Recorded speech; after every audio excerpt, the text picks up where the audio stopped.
Bismillah ar-Rahman ar-Rahim. First of all, I would like to thank you for participating in our second virtual forum related to education excellence sustainability, which is tackling higher education practices during COVID-19. Due to the success of our first event, we are pleased to conduct our second forum, considering international, regional, and also national speakers. I would like to take this opportunity to welcome the host, Professor Abdullah Al-Hawaj, the founding president and the chairman of the Board of Trustees of Ahliya University, Professor Mansour Al-Ali, the president of Ahliya University, and also a warm welcome to our speakers, Professor Marlene Stone, a visiting professor from Portsmouth and St. Mary University, Professor Rehab Khalifa, the Vice Dean from College of Business and Economics at United Arab Emirates University, Dr. Khalid Al-Mutlawa, Director of Governance and Enterprise Architecture at the Information and E-Government Authority, Bahrain, Ms. Gargi Chok, Senior Quality Expert, Oman Academic Accreditation Authority, and of course, Ms. Emma Janahi, Director of Academic Development and Community and Commercial Initiative and Acting Dean of Student Services at Bahrain Polytechnic. Thank you very much for joining us today. I would like to start the session by inviting Professor Abdullah Al-Hawaj to enlighten us in 2 minutes with his speech about the higher education institution status and future strategies. Professor Abdullah, the floor is yours. Thank you very much, and I would like to take this opportunity to thank every one of you. I am really proud to share a few words with you. I'm very happy with the first symposium, which was very successful, or forum, whatever it's called.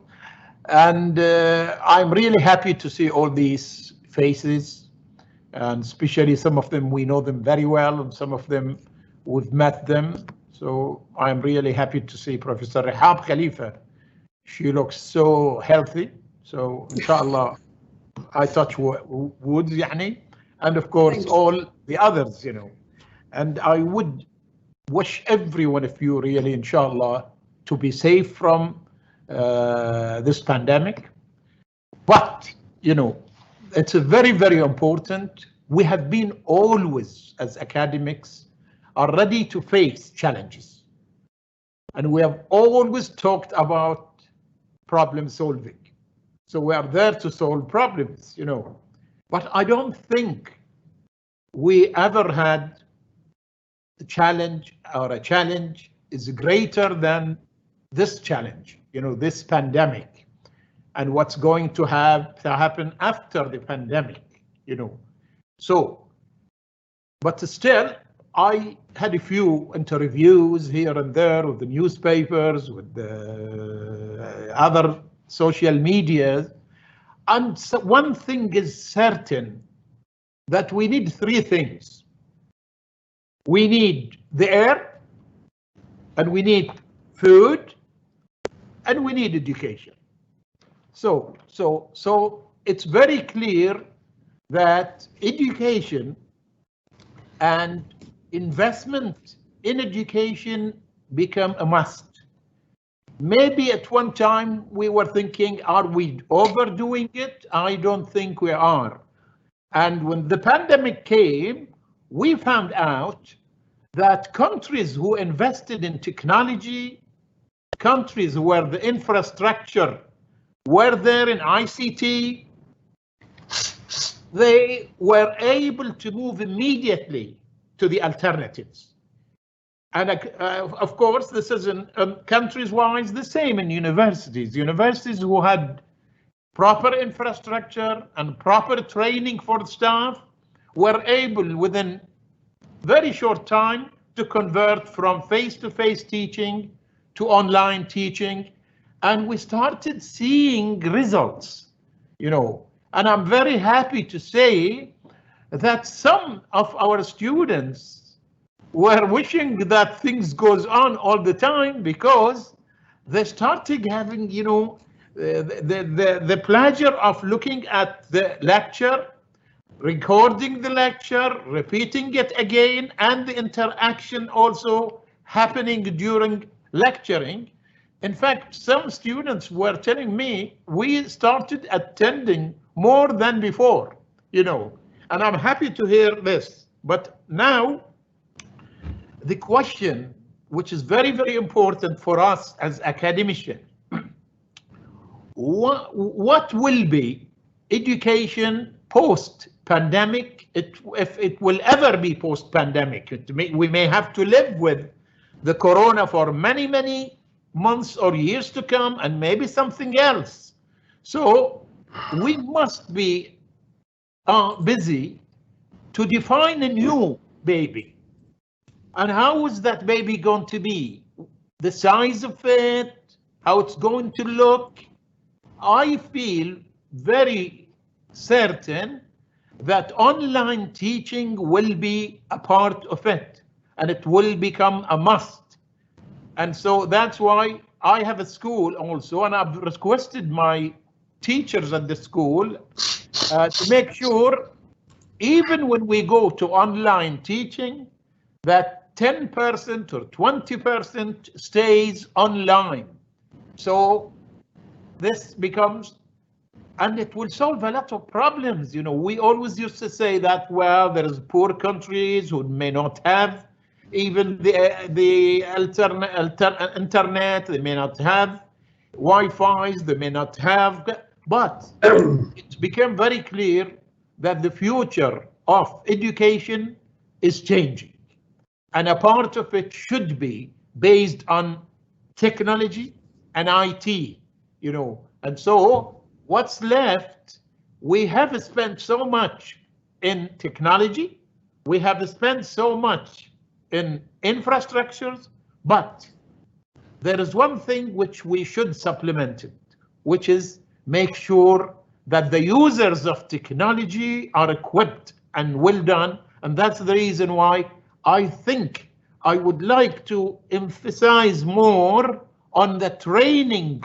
of teachers, trainings of professors, you know. And we have very great examples in Bahrain and Ahliauniversity. I'm very happy to tell you, Bahrain have done very well because our information and e-government were very good. They were ready really over all Bahrain. And as you know, according to the United Nations, Bahrain is nearly the 13th country in the world with infrastructure and ICT. And that was a blessing, you know, for us. So sometimes we always complain that we are planning wrongly. I think we were planning beautiful there. So I don't want to take more of your time, because I think Isra keeps saying like this, and she only gave me 2 minutes. So I will stop here, hoping to hear from you, and I'm sure you will enrich my experience also. But it's now us to convince everybody that the new baby should have that looks. Thank you. Thank you very much, Professor Abdullah. Honestly speaking, I enjoy every word that you say. It just gives us a better vision for the future. And absolutely, unfortunately, we just have to stick to the time limit. I will now leave the floor for Professor Mansour to share with us his speech, and I will share his slide.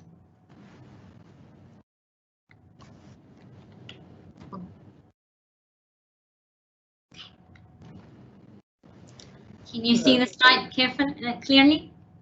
Yeah. Yeah, it is clear. Yes, yes. Okay, First of all, let me start by really congratulating ourselves at Ahliauniversity for having successfully conducted the first Education Excellence Sustainability Forum, and now we are on to the second.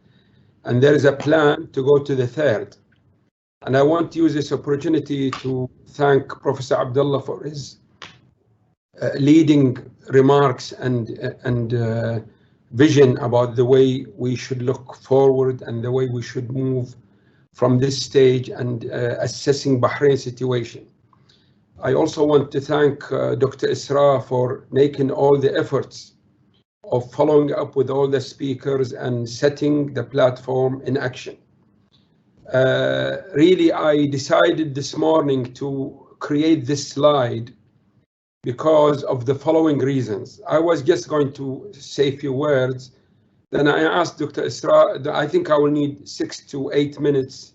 To me, I think I have a concept I want to pass across to all my colleagues. But before I do that, I am so happy that all these leading professionals, these leading academics, Professor Melin, Professor Ihab, Ms. Emma, Professor Gagi, all of you, that you have really joined us, and I'm sure your presence will enrich this forum and it will add a bit more knowledge in this vast ocean of unexpected issues that have come up, and you will contribute to enhancing education and enhancing humanity's well-being. So I want to move to my slide. I really made this slide this morning, and the way I thought about it, that we were in the eye of the storm.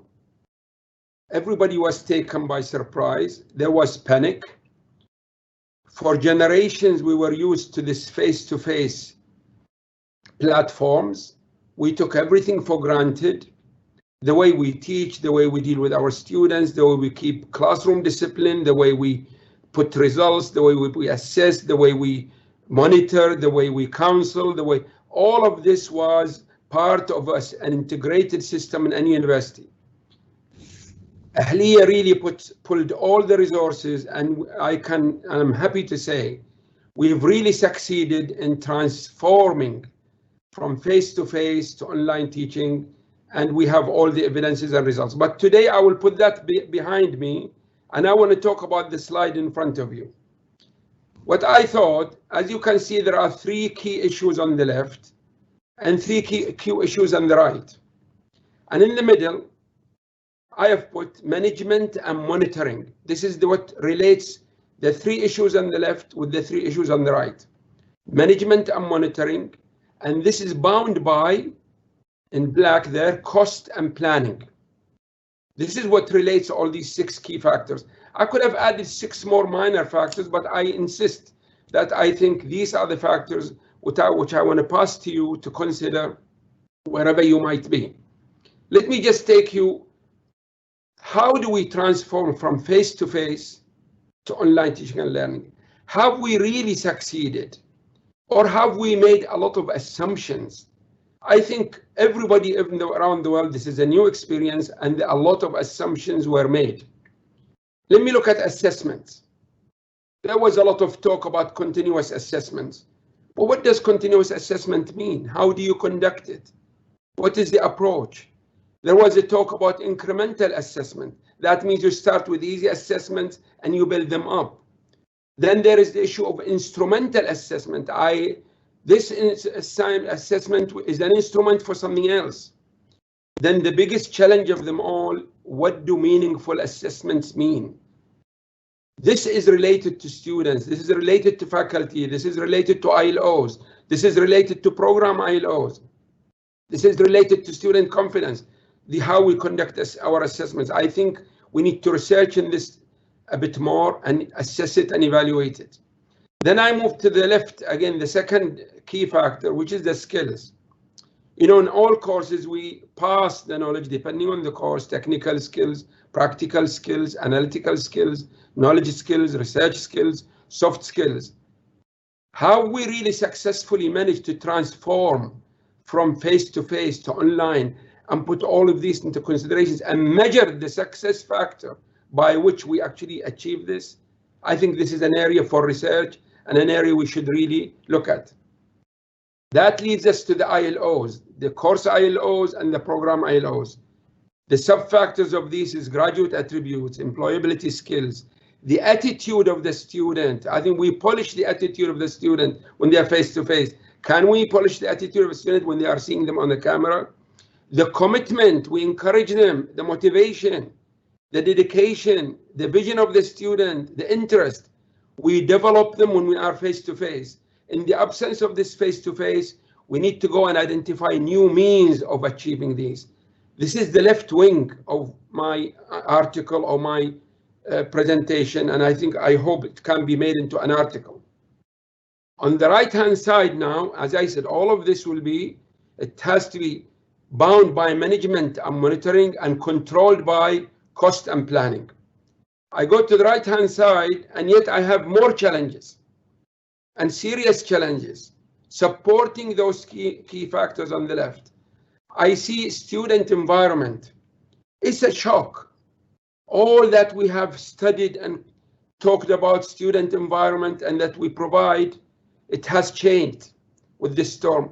And as Professor Abdullah said, and I totally agree, whether we like it or not, it is the fact to be. It is the future to expect. We will move to online teaching and learning.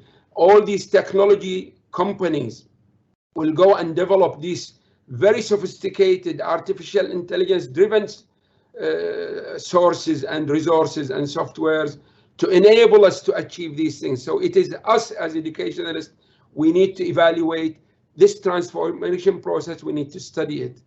Student environment, do they have calm at home? Do they have kids running about when they're listening to the lectures? Are they motivated? Will the motivation go away because they're doing it alone? They're not in a group. There's no competition. He doesn't feel it. Can we achieve the same level of confidence and build that confidence in their hearts? Are we using the right tools? Are we giving the right support? I'm happy at Ahliya we've succeeded, but I think these are areas for studying, for researching, for contemplating, for looking into. This to me is material for a huge kind of research to study. Then I think, when I was in the UK, when a driver makes an accident, they bring a counselor to talk to the driver. They worry that the driver gets upset. I think the faculty is our key asset, and we should look after them. And I think the faculty environment and the faculty well-being is important at universities. So we should train them on the tools and make sure they know it well. We should give them the right support, the emotional support, the technical support, every support they need. And they themselves, the faculty, we need to build the confidence in them. And I was giving an example earlier today. When I'm in a classroom, I know how to raise my voice and lower it, and my eye contact with the students, and I'm monitoring myself. When I'm talking to 30 or 40 students, I can't see them. How much do I shout? How fast do I talk?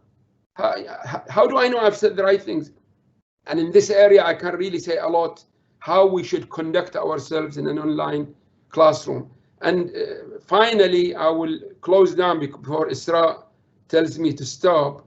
The issue of policies. I know there are legislations, what I would call national legislations, government legislations, state legislations. These are they are difficult to produce. Why? Because they affect nations. So they're not easy to produce. But within the organization, can all the policies that we've kept and developed over the years, can we really just simply transform them to online teaching and learning? Or do we need to visit them and revisit them and reassess them? In my view, and from what we've seen at Ahliya, we've revised quite a number of policies. We realize they all have to be assessed and revised and to be reissued, and we train people on them. The system of working, it will change. The teaching styles we have to change. The assessment methods, the support, the activities, how we monitor the performance, the academic conduct, the infrastructure, all these policies have to be really considered. I think we are ready to move forward. That to me is a key factor. Somebody asks you, are you ready? We are ready. The technology is ready, but in my view, it will progress. I think the effective communication is something to consider, but I can only see it progressing. The infrastructure is available, but I can see it improving. And I am really happy and confident that as far as Ahliya is concerned, we are in a good position to move forward with the technology. We are in a good position to move forward with the legislations. We are in a good position to move forward with the tools and the environment. And I'm sure I am positive about our future. Thank you very much, and I will stop here. Thank you, Isra. Thank you. Thank you. Thank you. Thank you very much. Thank you, Professor Abdullah and Professor Mansour, for your valuable speech. Absolutely, it is helping us to gain more knowledge on the future and what we need to plan further as higher education institutes.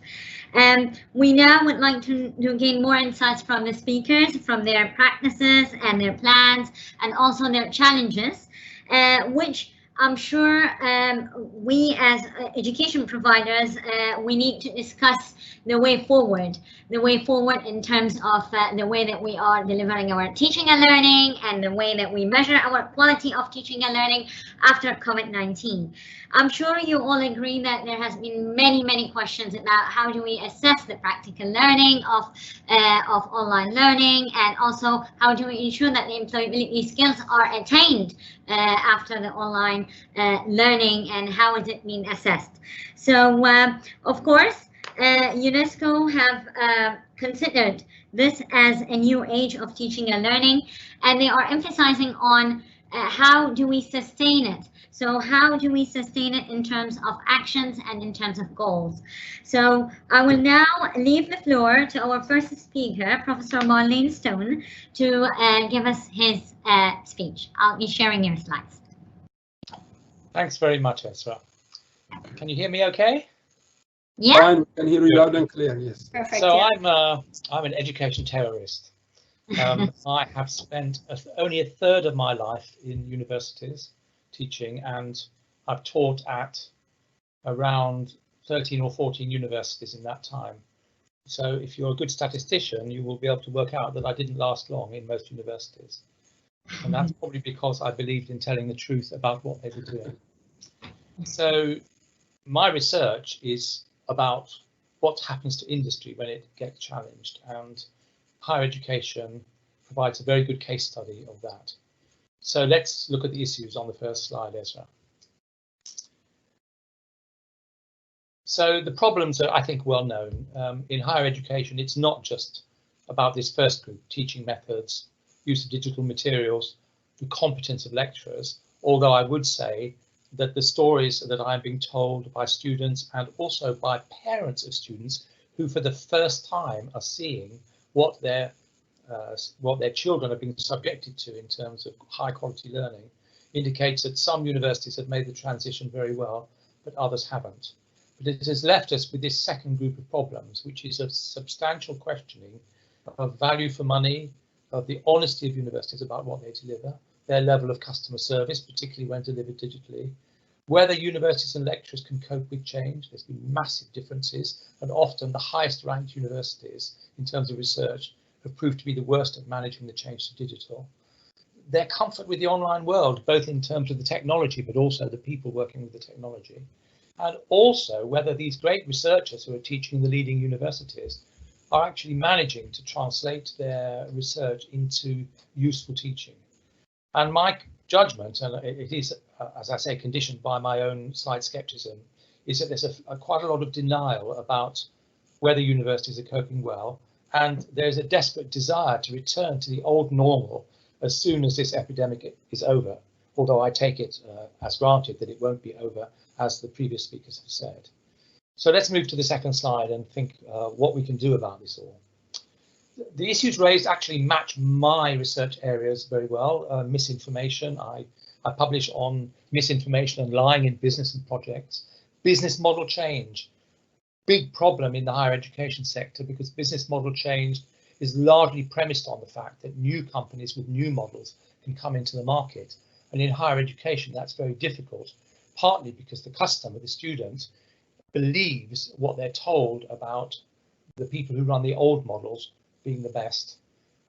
Academic management, generally not very good, and it seems likely because of the extensive grade drift that has taken place virtually all over the world in terms of proportion of students receiving excellent or first class, that management has not managed to control this and has responded to the marketization of higher education by just giving higher grades. The son of a friend of mine did a very, very good piece of work, which I was sent, and it was one of the top London university colleges, which was graded 68, and the student queried why it wasn't the first, because all his friends had got firsts. The proportion getting first is very high, and he was told by the professor, we've run out of firsts for this topic, so therefore I can't give you a first, even though you deserve it. A, that was shocking mismanagement, and B, it was rather stupid to disclose it. There are big issues about the skills that we're trying to teach people, and remember, my areas of specialization are marketing, management, and information technology. As Singapore has shown so clearly, focusing just on science, technology, engineering and maths turned out to be the wrong policy, and they recently announced a complete turnaround because it stifled the creativity of their students, and they realized that just teaching lots of maths and technical subjects isn't the answer to economic development, and that's been proved now in many other studies. University rankings are a problem, very, very heavily research based, even though that doesn't have any correlation with teaching quality. And one of the reasons is that much of the research that's going on in management and information technology is actually not relevant to practitioners. And there's now clear evidence emerging of when students graduate, even in technical areas like IT, they are effectively retaught by their employers, and usually using online resources from the major tech providers. Let's move on to the third slide. So the solutions include these kind of things. I won't go through them in detail, but being honest about what a student can achieve. No point in making over academic education for students who aren't competent to absorb it. There's been a dreadful trend throughout the world in leaving aside good technical education in favour of rather academicized education. Education that is designed for graduation rather than designed for employment. This has been a serious issue in many countries because the people designing the education are themselves very remote from the world of employment. In research, there was a brilliant article published last year by Dr. Moani at Warwick University on relevance in information technology research, which says it's not just about matching topics. There's a whole range of things you need to do, and I advise anybody teaching in management and IT to read his article. It really is brilliant. And also, because of the journal ranking system, it has terrorized researchers into thinking that they can only get published and therefore get promoted if they produce articles which are published in the top journals, when in fact those top journals are the least relevant in all the areas that I work with. And then, of course, there's a problem particularly for countries in the Gulf and elsewhere partnering, because many countries issue a rankings table of universities that they're allowed to partner with, and guess what? The universities they're allowed to partner with are the ones who have the highest ranking in research and in publications, but are not necessarily, and often definitely not, the best universities to partner if you're looking for a partner to help you with your education to drive your development. So that's actually what I've decided to do at the last stage of my career. If you go to the last slide, Isra, which is a new model. Now, I know that new models are a problem. We look at the world of Amazon as a dramatically new business model, not just in its retailing, but in its web services. And you realize that this model, which we see as new, is a 20-year-old model. The same is true of low-cost airlines. But these would be the outcomes that I would expect from a new model, certainly in my area of management and IT, much more strongly focused on qualifications that deliver value to employers and improve the capacity of students to manage well and be promoted. Outcomes which are very, very focused on better management, and also to develop the intellectual capacity of managers through research which can be applied to their business rather than ones who will get a doctorate. I have a private tuition practice in which I teach a large number of doctoral students who are actually studying doctorates elsewhere, and they all complain about the problems of supervision by academics who have absolutely no practical experience in the management area, which is where my students are doing their doctorates. And then, of course, the customer service stuff, which is the last bit, quick and caring response. My heart bleeds for the students who say, I sent my draft of my thesis in a month ago and my supervisor has not replied yet. students who aren't steered correctly and early on enough about the direction of their research. I despair at students who are doing assignments which are unintelligible in the workplace because they are aimed to validate an arcane theory which has no relevance to the workplace. And I could go on, but you've got the message. My dream, and what I'll be writing up in my article, is that eventually we will see new models emerging. That's what we do at Apsley Business School. We're working actually not primarily with British employers, but with employers all over Europe who believe in our new model. But we would love more employers around the world to realise that who they work with as universities is really, really important. And there's no point in spending lots of money on usually twice the amount of money or 3 times on educating their staffs or sponsoring students who are actually going to be no better for it. So there we are. That's my lecture. Thank you very much.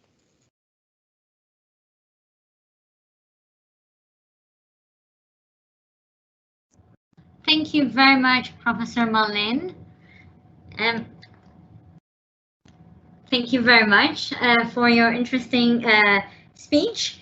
Absolutely, there must be always a change, and definitely with effective leadership, higher education institutes can always catch up with the the requirements and ensure a quality of teaching, learning, as well as research and community engagement are given to the students, to the employers, and also ensuring that the research is carried out, is impactful, is creating an impact to the society and also to the students, and it's reflected in teaching and learning. Of course, I will now leave the floor to Professor Rehab to enlighten us with her speech. And you will have the control.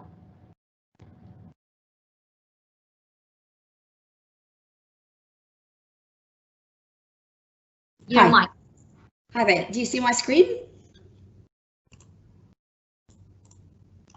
Is that clear? The screen or not clear? Very clear. It's clear. And maybe you would like to do it on slideshow too? Yeah. Yes. Brilliant. Yeah. Thank you. Well, thank you so much, Isra and Ahliauniversity for sort of organizing this event and for hosting the group to talk about these issues that are quite pertinent. And I was following the points that were brought, and I tried to keep also in mind the context that we all sort of come from. I liked what Dr. Abdullah mentioned about Professor Abdullah about being ready and making sure that actually there's a leadership that is needed for this kind of big event in people's life within higher education. I loved very much the framework that Dr. Abdullah Mansour provided, Dr. Mansouri, talking about sort of coherent management, almost like 360 degrees in terms of taking care of the students, the faculty, the management systems and everything else. And Professor Merlin, I loved all the aspects related also to the students and how often they are forgotten in the bigger scheme of things as we talk about how we want to make things better for higher education. And so what I want to do is I just want to concur with the key themes that have been communicated for this talk, and I really like that they kind of cover quite a few of the things that people need to focus on, from student services, which are often ignored and forgotten, to well-being of the students and how the quality of learning and assessment needs to take place, especially that it's gone online. And linking to that in particular, the issue of assurance of learning and outcomes attainment. And of course, with all of that, there needs to be a sort of risk management plan. What I want to talk about briefly, I'm going to conclude my talk with two key points, because it's a topic that's really close to my heart in terms of learning. I'm a professor in accounting during my doctorate, but I have found myself drifting more and more into the area of education. Just to give a quick context to what we have here, higher education in the GCC has really flourished. And so we're talking here about a large number of institutions. We're also talking about a desire to do things in line with international standards. So there are quite a few international accreditations that people are seeking. As COVID has taken place, we can see that higher education is under scrutiny. There are a lot of expectations from people. There's a lot of things to be checked and done. And interestingly, a lot of these things have to be done by almost the same group that is already under some pressure with other things that Professor Malik, for example, mentioned, like expectations in terms of rankings, publications, and so on and so forth. And education or sort of programs has taken slightly backseat in the past. And so one of the things that I really liked to hear about, it's always, you know, the norm is people talk about how bad things are and how bad things might be changing. And it's good to be realistic about all of these issues. But what I also find really quite interesting from my perspective is the extent to which people can use this context to advance particular issues and deal with them and focus the light on them. And so this is the code by Thomas, who is a commissioner for the CAA here in the country. And he talks basically about how higher education institutions, by and large, grasped immediately the challenges that they have been facing and converted. And faculty and administrators alike basically threw themselves at what they wanted to be doing to make sure that things are working. Having said that, we've already, before COVID came, people have been talking a lot about how the future of education would look like. Talking about the fourth industrial revolution, what do we do with higher education? And so I think there was already some pressure towards examining what we do with our universities and programs and research and all of these aspects related to education. I think COVID kind of made that more clear and provided us a spotlight on that. I've came across quite a few interesting, if you want to call it, future trends that people are expecting higher education has to be keeping in mind. And I'm not going to go through all of them, but they sort of range from having to accelerate a lot of the things that we do, making sure that it's sustainable. Commercialization is another pressure that higher education has to go through. Talking about this concept of a network society, where we can no longer exist sort of outside the world. You know, I think universities has been a very conservative institution in my feeling about how they respond to pressures, and we've really managed to keep ourselves really not subjected to a lot of these pressures. And so there are quite a few of these sort of megatrends that higher education industry has already been going through. One of the most sort of key things I've read recently, and I really quite like this because it does take the student perspective. It does take the issue at heart that relates to what education provides as a sort of a service for the community and for individuals overall. And so in summary, the focus is to deal with the students and talk to them and approach them and design our programs to focus on particular elements that they will be struggling with in the future if we're not taking this into account now. So this concept of having a robot-proof graduates, I mean, higher education was already under scrutiny to talk about what service are we providing if we're saying that a lot of the jobs that are already in the market will be disappearing. And they will be disappearing because there's a massive change in terms of IT and in terms of technology. So what's nice really about this book, and it's really quite different to so many of the books that I came across, is that it focuses on the human element of why universities should be doing things in particular ways. It talks about key baseline traits like entrepreneurship, people talking about new literacies, you know, sort of in a couple of the things that the speakers before me talked about is that we need to be really technologically savvy. Faculty, students, and so on and so forth. And I can say that the students actually are a lot way ahead of us. I can see this within my students. I can see it even in my kids, how far are they? And so in terms of the skills that are needed, and I think for me, this is really the issue at heart, COVID, contribution, if an education system does not provide the students with the growth opportunity to think for themselves and to do things for themselves, I think they will be really struggling in a large way. And so to bring it together, what I was really fascinated with recently, and I know it's not a new thing, people have been talking a lot about competency-based models. People have been advocating the notion that we need to go beyond the list of courses that we often provide in our transcripts to focus on key elements. You know, what are the students need to learn to be able to go to a job market, because they know that the job that they're going to hold now might not last for more than 3, 4, 5 years for different reasons. There were numerous studies that focused on how during the lifetime of a student, by the time they hit the age 50, they have changed career about 6, 7 times, and they might hold a degree in a particular discipline, but the other jobs might not really be highly relevant to that. And so for me, I really kind of want to focus on that as an aspect. Talking about 21st century skills, people talk about sort of a host of issues in a group of things like sort of foundational literacies that we've just touched upon them, talking about competences like critical thinking, creativity, which really I liked Professor Mullen when he talked about how people are noticing, technicalities do not really prepare the students for a good market. It's an aspect that they need to learn, but it's not the key criteria. And also having this culture of character building qualities, curiosity, initiative, accepting failure, learning to move from that, and accepting uncertainties that come. If we can't prepare them for that, then we are really struggling. Talking about this in terms of educational sort of language, people often talk about Bloom's taxonomy and that there are 3 domains. And I'd like to say that if we really have to shift the focus of higher education in terms of the programs, the learning outcomes for the courses and the institutions, they should be more focused on the affective domain, where we're building on their values, how they deal with their emotions, and how they can actually have this civic duty towards the community that they live in.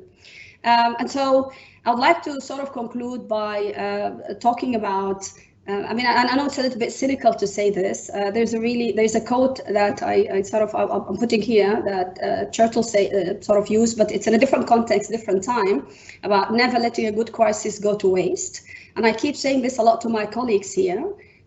University of United Arab Emirates have just gone through a lot of examination and soul searching and rebuilding its capacity. We've just worked on about 25 initiatives that are supposed to transform higher education in the context of not only the university, but also overall. And a key focus was that when we are faced with things like COVID or other crises that might come our way, what is it that we can do? How can we change this into an opportunity to prepare the students for a world that is changing?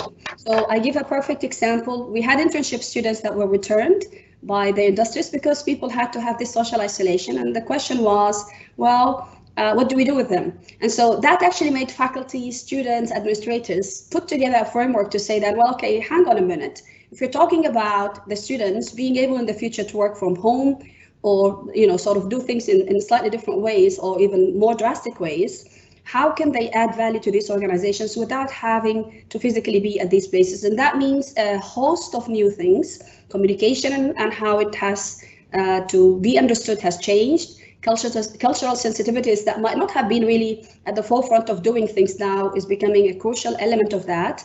And another concept that I really quite like, and I think it's not really going to go away, especially with the economic pressures that everyone is feeling, I believe there should be a different kind of partnership with the industry when it comes to higher education. It's not a partnership that is based on attracting monies and working with that only, but it's a partnership model that basically needs to deal with, if we have to take students who might not have the luxury to wait for 4 or 5 years before they finish a degree, and they still have to have a job, and they still need to find funding, I believe higher education institutions should search partnerships with industry, whereby they could, for example, enroll a student in the first year with a particular set of skills that they want to have the students learn that, and we should be agile enough, or we should be actually fast enough to adapt to changes that might happen within that industry. And so I like to really reiterate the points that some of my colleagues mentioned in this talk. One of them is taking care of the well-being of everyone else who is involved in doing this is really quite crucial. And then I like also the silver lining to some of what we're going through. Dr. Abdullah mentioned that earlier, sort of education and poverty education is the key building pillar. So does the fact that we go online now make this accessible to sort of disadvantaged sort of classes and backgrounds? And so I'll sort of conclude my talk here. There's a lot to say and a lot to share, but I think I'll just leave the floor for now, and I'll deal with the questions as they come later. Thank you so much. Thank you so much, Professor Rahab, for this interesting talk. Honestly, you touched upon a very important point, and we all know and believe in it as well, that partnership with industry is very important.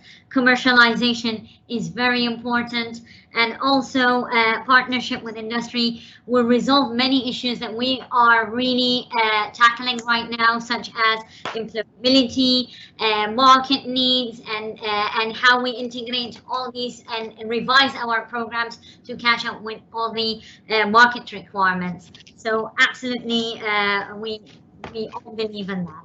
Thank you so much. Unfortunately, Dr. Khalid is still having some technical issues. He's not able to join us yet, and our ICT is handling that. So I will leave the floor to Ms. Gargi to provide us with her speech. Thank you. Maybe you can click slideshow. Yes, yes, I will just do that. But can you hear me? We can hear you very well. We do. Okay. All right. That's perfect then. All right. So sorry, this thing has gone. Okay. All right. Thank you very much. Thank you very much to everybody. A very good evening to all present of here. And first of all, thank you very much to Ahliauniversity for giving us this opportunity. And in particular to Dr. Isra. Isra, thank you very much for giving me this chance to be here today. As Professor Abdullah said at the very start, life has indeed thrown an interesting curveball at us with the coronavirus pandemic and with the subsequent close down of countries across the world. With countries going into a lockdown, schools, colleges, universities had no choice but close their doors to their students. This, of course, has affected the global education across the world. HEIs in 175 countries have been closed since March 2020, and 220 million post-secondary students have been affected because of this COVID-19 crisis. Education today is going through a disruption like never before and is challenging HEIs across the world in unexpected and new ways. HEIs have all had to take very drastic steps. They've had to close down their face-to-face teaching, and almost overnight, they have had to move into what is known as emergency remote teaching. So what is emergency remote teaching? Emergency remote teaching involves the use of fully remote teaching solutions for instruction or education that would otherwise be delivered face-to-face or as blended or hybrid courses, and that will return to that format once the crisis or the emergency has abated. It is important to understand over here that ERT or emergency remote teaching is very, very different from planned online teaching. So as school after school closed down, once again, schools had to move from face-to-face teaching to an e-learning environment, and digital teaching, which was once upon a time a nice to have kind of a facility, has now become a lifeline for education. Therefore, as universities and colleges moved to this, not all of them were doing equally well. Some of them did well in this transition because they had, as Professor Abdullah and Professor Mansoor said, they had existing digital platforms which allowed them to do this transition smoothly, but not all fared well. So I agree with other academics over here when they say, what next? What is it? How do we see the next academic year? And what does the future look like for higher education? I'm sure we all have seen various universities coming up with different things and telling us how they are planning their next fall semester. And the options range from a complete online format with absolutely no face-to-face classes to a blend of face-to-face and online. Now, it looks therefore that online or some form of flexible mode of learning is here to stay, and HEIs will have to put strategies in place for this to be effective. But we cannot ignore or we cannot overlook the challenges of remote learning. The first one being the inequalities in the access to internet and internet connectivity. particularly for students from a slightly lower socio-economic background. Also, this kind of online teaching would pose some kind of barriers or challenges for students with special needs also, particularly when they moved overnight from a face-to-face to an online situation. There were challenges that students with learning disabilities did face. One important challenge of online teaching is the security of student data and the privacy issues. As colleges moved overnight into the ERT mode, most educators were using what they had seen easily available digital learning platforms over the internet.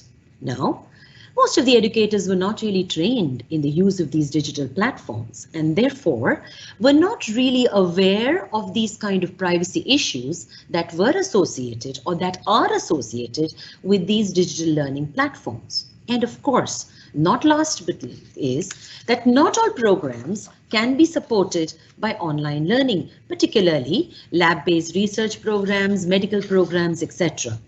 Therefore, it is very much clear that quality assurance, evaluating student learning through distance learning has always been a problem for quality assurance and often regarded with skepticism by some quality assurance and accreditation bodies across the world. But as the COVID-19 situation is seeming to turn out, it looks that flexible higher education will be unavoidable. And if flexible higher education, online education, digital learning continues, it is also required that we look at flexible quality standards. Therefore, it is likely that under the present circumstances, quality assurance agencies globally will have to rethink their stand on online learning. And as more and more HEIs transition from ERT to an planned online learning mode, ensuring quality education in a world of online learning would definitely require a coordinated effort amongst the governments, the quality assurance agencies, and the HEIs. In fact, there are a few examples from across the world on how it is being done at present. For example, the Accreditation Organization of Netherlands and Flanders has published a memorandum which formally recognizes the mass online courses offered by different HEIs. Also, the US Department of Education has issued a guidance document intended to provide both institutions and accreditors with the flexibility regarding the visits for accreditation and as well as for distance education. What we are seeing today, as we all have said in the past, is a new normal. This COVID-19 was an exceptional crisis, and HEIs across the world took some exceptional measures to manage this overnight. However, as online education becomes more and more of a permanent reality, there will certainly be a need for an ongoing evaluation and reflection to ensure that any sustained changes to external quality assurance arrangements are appropriate and fit for purpose to this new normal of online learning. I think for now, from my side, that's all. And I look forward to listening from a few more speakers. Thank you very much. Thank you. Let me now just see how I can unshare this. How does that happen? Okay, here you go. Is that right? Oh. That's right. Yes, thank you. Okay, thank you so much. Thank you very much once again to everybody for the patient hearing. Thank you very much, Gargi. Thank you for your interesting speech. Absolutely, you have touched upon something which in regard to transmission stage between face-to-face learning to online learning, and indeed this will take time for students or learners to catch up. However, with all this dynamic changes that is happening, I'm sure, and with all the skills that is already embedded, I'm sure students will be able to catch up quickly. I will now leave the floor to Miss Emma to enlighten us with her with the Bahrain Polytechnic experience. I'll share your slides. Thank you, Isra. Thank you. Good evening to you all. This is Emma Janahi from Bahrain Polytechnic. I would like to thank you, Isra, for your lovely introduction, and I would like to thank Ahliauniversity for giving me this opportunity to be part of this forum. And I would like to thank the participants who are attending this session. As you can see from the title of my presentation, I will basically talk about the impact of COVID-19 and how did this crisis made us to re-evaluate our services and what kind of plans are we are going to put in place for the coming academic. As all of the speakers mentioned, in response to the COVID-19 pandemic and according to the governmental directions, most institutions globally had to adopt remote approaches in order to continue with their classes and provide the services for their students as usual. At the beginning of the crisis, this sounded a bit ideal. However, as most of you mentioned, there were many challenges that all of us encountered as the situation was dropped on us all of a sudden, and it was completely new.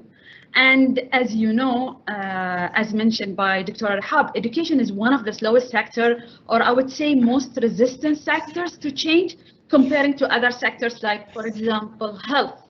To shift from a practice to another, it requires a lot of lengthy planning and multiple pilot projects and re-evaluating those projects, implementation of those projects and plans. So imagine the level of responsiveness that we had to adapt to in order to accommodate this crisis. We've been pushed out of our comfort zone. We have been taken by surprise, as Professor Abdullah said, and this applies to us all. Can you move to the second slide, please?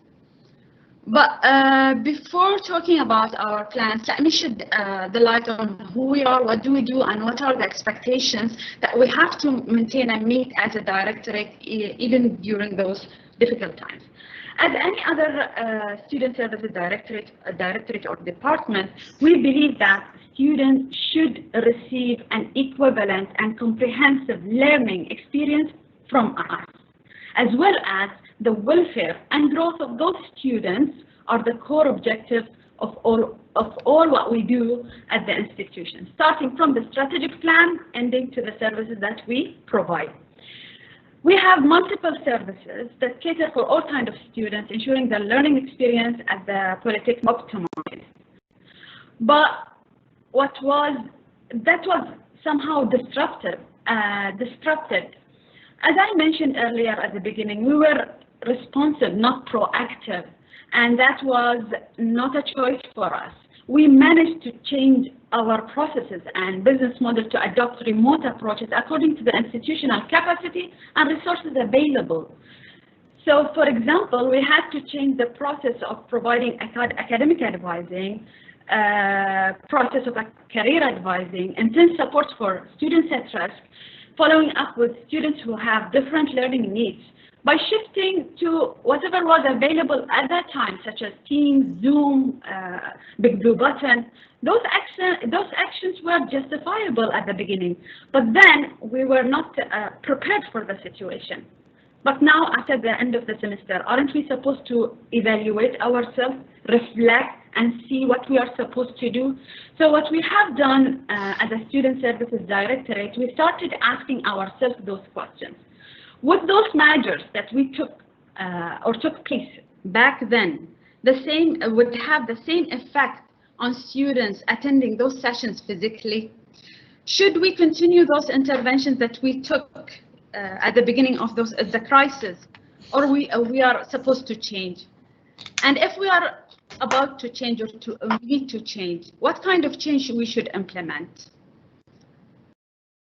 I think until we are firmly in the post-COVID-19 world, and I hope that we will be in the post-COVID-19, It's too soon to know for sure if things will change drastically. However, we are certain that, and most of you said that, we are certain that some aspects are going to change permanently as we evidence the effect of altered Maggert, especially by the use of technology, how that helped us to take fast decisions, to take to manage our classes in more efficient way, and so on. So what we have done is that we thought of the main elements. Can you go to the third slide? So what we've done, we thought of the main elements that we need to focus on for the coming academic year. For the first thing that we looked at, induction and orientation. We modified the induction of the newly joined students by redefining the objectives of orientation program. We developed a comprehensive plan that addresses those objectives through an intense coaching approach provided by academic advisors and students to students as well, having peers there. We are going to develop a firmly structured training course for the students so that they will know what are the expectations and what kind of platforms that they will use and the kind of services that we will be providing. So the main objectives that will be covered by the orientation program: establishing rapport with students from day one. We will try to induct the students to the institutional mission, values, ethos, such as problem-based learning, focus on employability, what do we mean with work-integrated learning, and the use of different platforms for e-learning, blended learning. We are going to orient our students to institutional services and policies through the course and the coaching approach. We will try to familiarize the students with their rights, responsibilities, given that they are going to have a different experience than what they used to have in the past. The second element speaks to the fairness and the services provided, including all students, example students at risk, as mentioned by my colleagues here, working students, international students, students who have different learning needs. So to help us intervene in a timely manner and assure smooth progression of those, we have developed new procedures and we are going to use digital solutions to help us to gather comprehensive data regarding those students so that individualized plan can be developed for each student as to follow up their progress. Open access and awareness, we dedicated staff and students for the students who are expected to be available those staff and students are expected to be available all the time to address students' concerns. We have also created a team that's authorized and responsible of communicating all updated information related to students immediately with no delay in a synchronous manner through different platforms.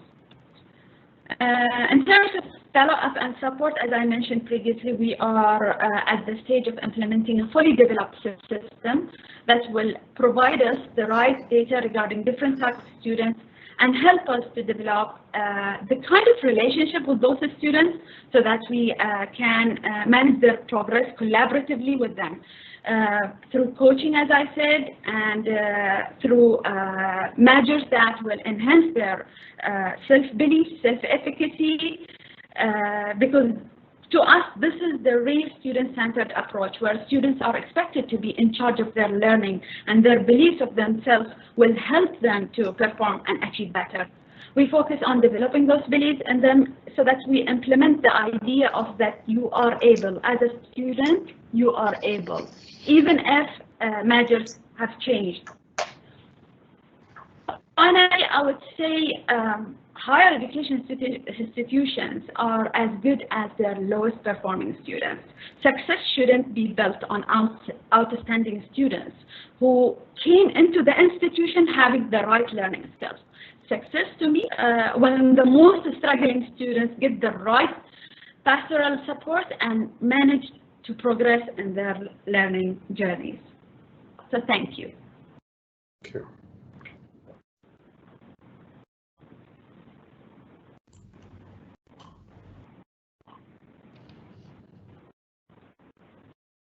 Thank you. Thank you very much, Ms. Emma. And absolutely, I totally agree that we need to put more emphasis on our student support services to ensure their well-being and to follow up with them on regular basis and ensure that their learning curve and learning journey is smooth even after the COVID-19. So thank you very much. I will now leave the floor for questions and answers. Professor Mansour and I will be directing questions to the speakers, and feel free to give us your thoughts or share your findings. So, Professor Mansour, and the floor is yours. Thank you, Dr. Isra. These questions, the answers we expect them to be short, but obviously as you wish. My very first question is to Professor Merlin. To which extent do you think online teaching will have an impact on HEI research policies? Your mic is off. Yeah, I've just seen, sorry, yes. Online teaching has been around a long time. I first taught for the Open University when I was a grad student in 1973. And it was great then, and it still is great, the British Open University. I think it's ranked as our second highest business school. And it's partly because they have thought very clearly about what they want their students to do, which is quite rare, I think. So yes, I would almost say that we should stop calling it online education, because it's a bit like digital in the world of marketing. Nobody uses the word digital anymore because all marketing has got a significant digital component. I would like to see the word online disappear from education and be accepted as normal, that when you're producing good material, you have a video version, that it gets posted and so on. Unfortunately, we're a long way from that, and it's partly because we have had 20 years of recruiting academics who are not necessarily very good teachers, who have been put through a formal validation process as teachers, which actually has counted for nothing, like the Higher Education Academy in the UK, which doesn't really assess teaching ability. And therefore, we could move to the technology tomorrow, but we would end up with large numbers of people giving bad lectures online, and that's not the way around you do it. So behind everything all of you have said is the capabilities of the people who are currently working in higher education. So 20 years of taking people with we use the phrase freshly minted doctorates, straight into higher education with no experience of anything other than education is not the way to go. And if we were to move straight into online now without thinking hard about what we were trying to achieve, whether the lecturers who deliver the courses should be the ones who lecture rather than sharing. The Open University's big advantage was the economies of scale that it got over thousands of students from finding the best lecturing, and often the guys who were developing the courses never lectured on them. They got the best lecturers to do that. So I think back to business models, if we're thinking of how well we present things, then we better think about something that's very, very different in a world where content has developed massively. The great thing about the COVID story is that lecturers have been forced to say, well, what is out there on the web? Should it be me talking, or should it be an expert talking? Should I get the students to critically find sources and evaluate them rather than being spoon-fed? Because the risk with online is it just leads to more spoon feeding, not less. That lecturer whose lecture is replayed and replayed may actually be a bad lecturer. And so the students will learn more thoroughly what a bad lecturer has said. I dream of a world where lecturers are skeptical about what they do themselves, as I am of myself, and say, well, was it any good? Was I the best person to deliver it? What should I be asking students to do? So I would hate to see online education being the major output from this crisis. I would rather see, as several of you have said, a questioning about what we're trying to get students to do and who's best at doing it, and thinking hard about course construction as being something that's separate from course delivery, as the Open University showed nearly 50 years ago. Thank you very much. Thank you. Thank you, Professor Merlin. Thank you. My question is for Professor Rahab. In terms of intended learning outcomes, how do you ensure that employability skills are attained through online learning. I mean, especially when we are talking about those are the one which are more of hands-on employability skills. This might be a bit of a tricky and a challenging point, but how do we ensure, or what are your strategies towards that? Sure. As you know, sort of this is part of my work with AACSB for accreditation, and I really feel strongly about how we are even designing what the learning outcomes are and what they mean. And I think I'll take sort of a point that Merlin said, is that a lot of the learning outcomes that I have came across recently with programs, and I've done some basic research on that, they focus on the easy to measure parts.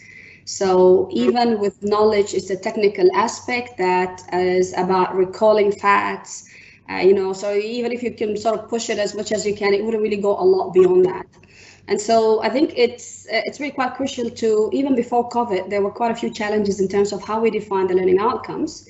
And no matter how good these sort of frameworks that we have for national accreditation, international accreditation, or programmatic accreditation, if people don't have that connection with industry and learning what are the skills that are needed, not only for employability, but also just to be a good citizen. What does it really mean for you to be a student that is, or a normal citizen that would be engaged with quite a few things? And so I think a starting point for me would be, and this is a conversation we've had a lot at my institution currently, is to look at these sets of skills that we would like to have the students learn. We do have accreditation needs, and we know what they want us, but they never really tailor it. They're not really that detailed. So they provide a framework. So the filling of these boxes often takes place as we decide on that. Some of the key things I would like to see, and I've always challenged my colleagues when we've had these discussions, when we're talking about communication skills, for example. I mean, you could have an amazing sort of output for when we do that for learning outcomes assessment as an exercise, amazing communication skills. But then we see that the students fail the smallest of exercises. How do you walk into a place and introduce yourself? How do you engage with people who have different backgrounds? How do you make sure that you're not frustrated? And I often use this really amazing example I had, and I lived through this a few times. I teach auditing, and auditing is not one of these nicest subjects to teach unless you have something to practice on. And so what I looked at some game playing, and I found that the best thing to do was I used Monopoly. So we play a Monopoly board. I ask the students before they enroll into my class to play Monopoly, and they love it. So they say, hey, Monopoly, this is the course that uses Monopoly. And so until they get to the part where now you need to deal with the skills I would like you to learn. Imagine that you're in a market, you know the technical parts, and these are the easiest parts for the students to get around. And funny enough, they can learn this directly through their peers, or they can learn this from the internet or from a book. I don't really find there's a lot of mentorship that is really needed in that regard, but it's all the other aspect that I have been sort of missing from these students. So just to conclude that story, there was, we played for a whole semester. End of the semester, they're supposed to be in markets, competing with each other. And I had a disaster. My top rated student in the class, GPA 4, perfect in every exercise and exam that we have. She had a small dilemma where her board game and everything she had was lost.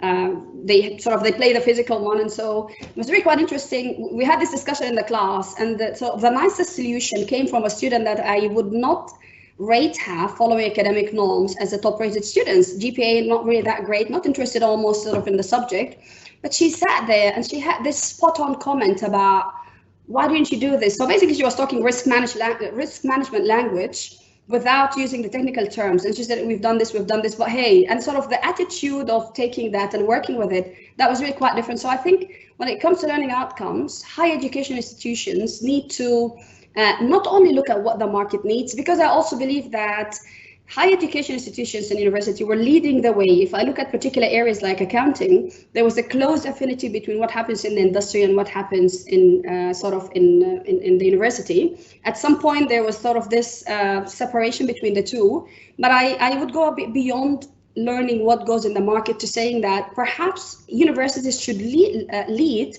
and define what the skills should be and what does it mean to be a good employee, rather than the ones that, for example, that employers look for.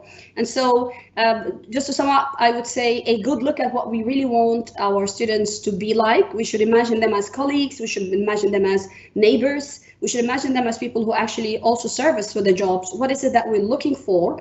Make sure that we have this, and we also provide a learning opportunity for them. And when you talk about the student services earlier, I was really quite fascinated by all these aspects, because I have seen models whereby the learning outcomes in programs had to really be in collaboration with the learning outcomes with student services and students' learning and activities. And by the end of it, you have a whole holistic sort of way of saying this is what the students learn. And so for me, this is really key, that we're going beyond the typical definitions of what learning outcomes are.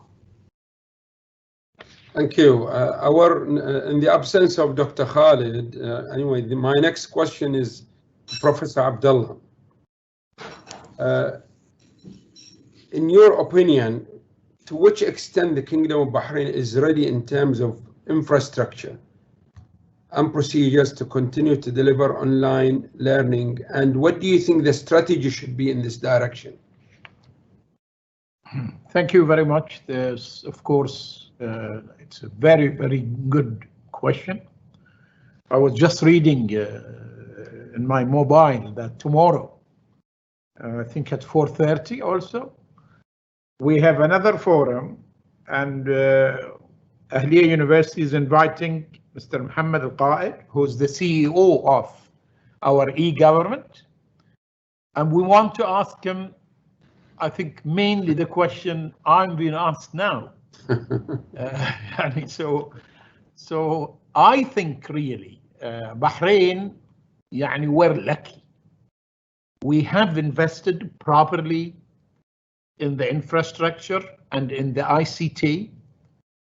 And I think this is one of the good management, So I feel that Bahrain can benefit and can convert challenges from the COVID-19 to opportunities.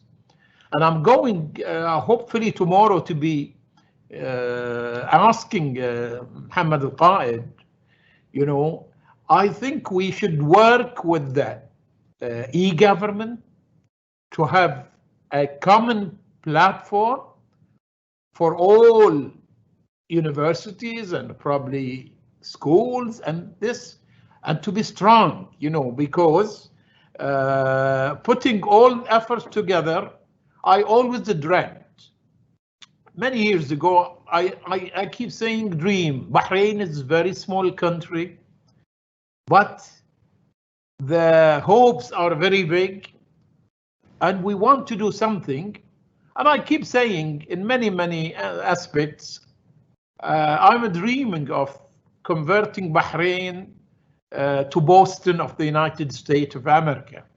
So I want Bahrain to be converted to the hub for higher education, excellent higher education, and maybe the opportunity is coming now after the pandemic, because the infrastructure in Bahrain by the United Nations measurement is number 13 in the world, despite they're very small, and the infrastructure is ready.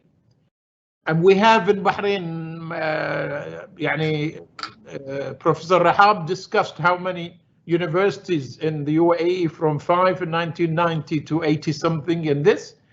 I'm telling you, Bahrain is a very, very small country with only 1.7 million, 1.7, but we have nearly 15 or 16 universities, and some of these universities are really good. When I say some, I mean really that some of the universities in Bahrain now reached a very high standard. And the reason for that, of course, maybe we are one of the few countries in the whole world where we have 2 accreditations. We must get accreditation from HEC, and we must get accreditation from quality assurance. Okay, it's not called accreditation there, but it is exactly the same. So we go through, and we used to complain and cry and said, well, it's too much. But now we can benefit from it. We are really ready, and Bahrain could use all this to be a hub for excellent international education, and to tell people now, can we be very brave and strong enough that our legislators make it sure that we could be the center and we could have many students registering in our universities online for graduate degrees, postgraduate degrees, and can use this pandemic to really new opportunities. And I'm sure it's there and we can work in it. But I tell you, Bahrain is ready, and the infrastructure is very good. And you can look at the services given by the e-government.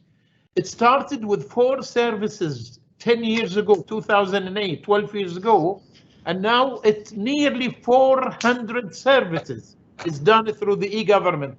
If you know it, now everything can be paid through the e-government, can be done through, or license, everything. So why not the most important thing, which is education? And as I started by saying, this pandemic have told everybody there is 3 things, and I repeat them again: the air, the food, and education. And I think Bahrain is ready to be a leader in this front, and I hope, you know, that we work all together, all the universities, and I invite everybody, I invite every colleague here to really stress that we can do it and we can be pioneer.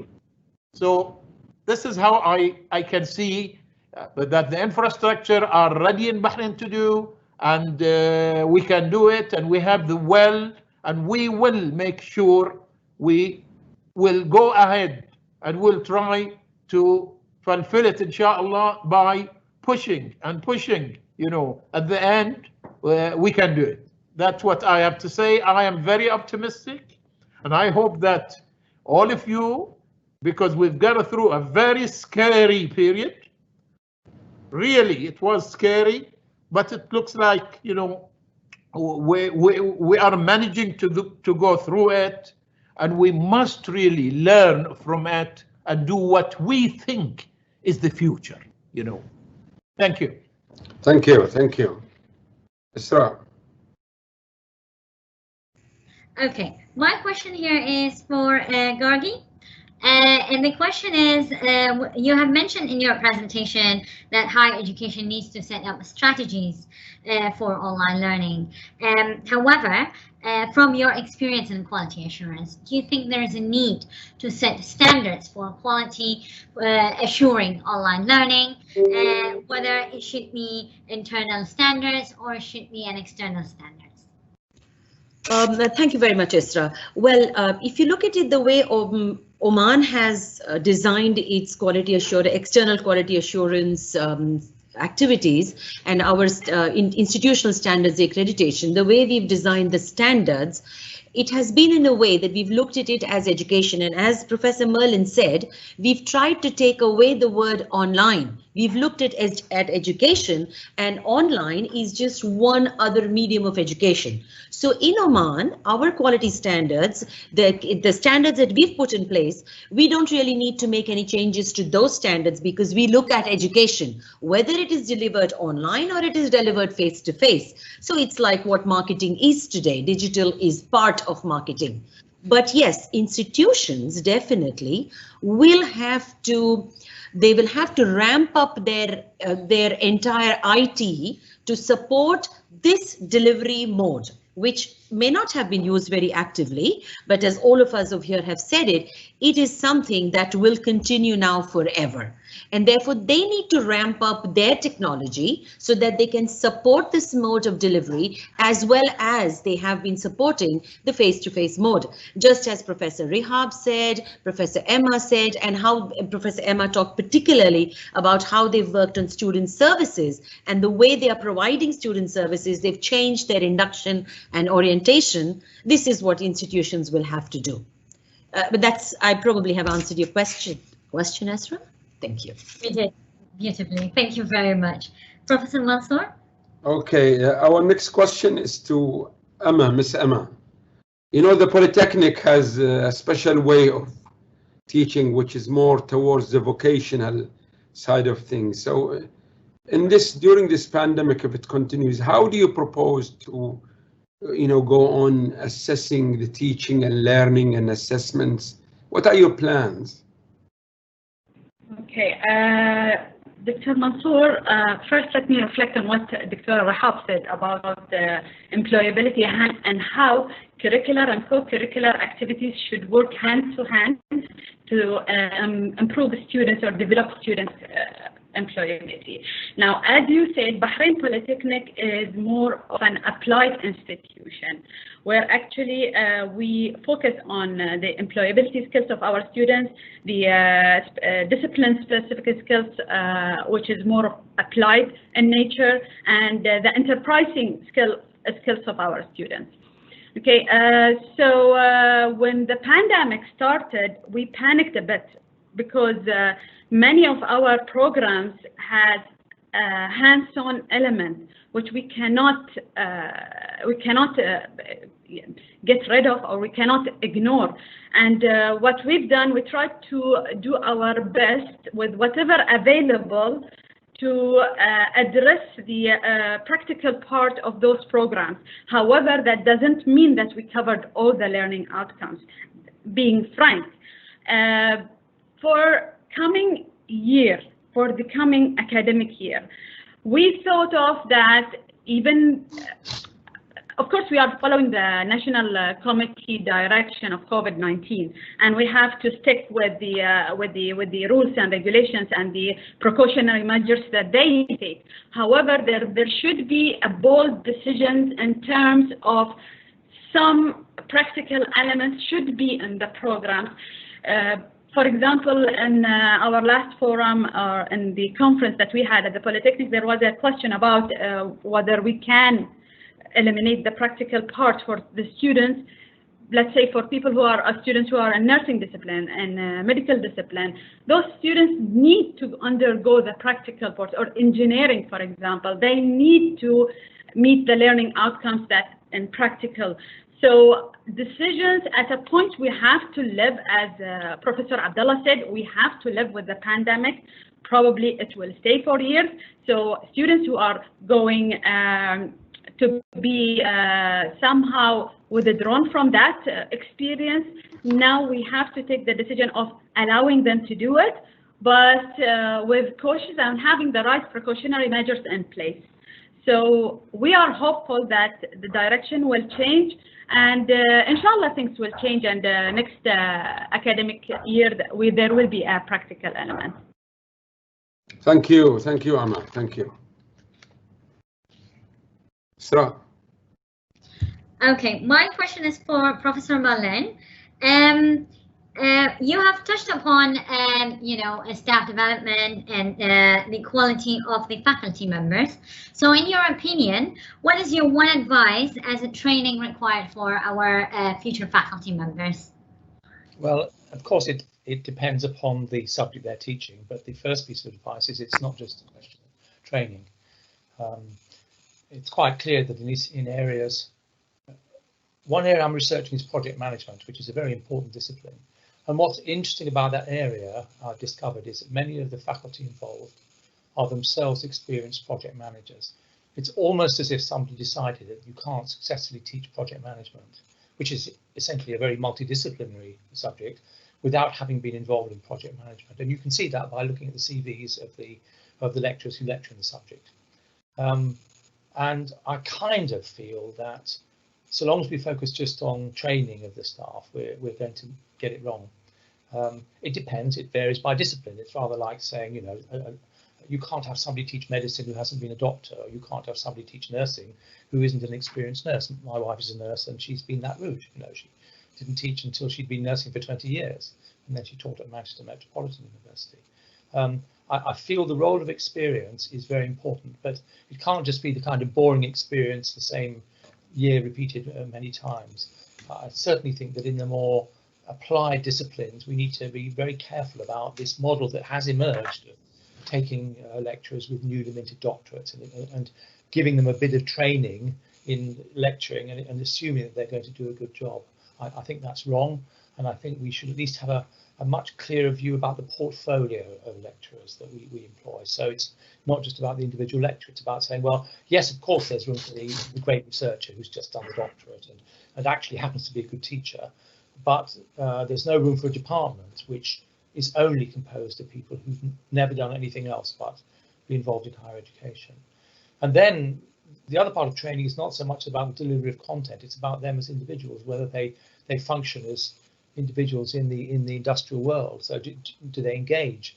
I addressed a conference at the University of Swansea a couple of years back in which young researchers of the kind that I mentioned with freshly minted doctorates said, well, how do we engage with the university? And I said, well, you shouldn't be asking me that question. You know, this should have been the first part of what you decided you were going to do, and part of it was reaching out and finding out what they wanted from you, rather than asking the wrong question, which was, how can I make my pre-existing research accessible to them, even though it was pretty clear that research wasn't very useful. So the distance between young lecturers and industry is so severe in many higher education institutions that it can only be remedied by a change in recruitment policy.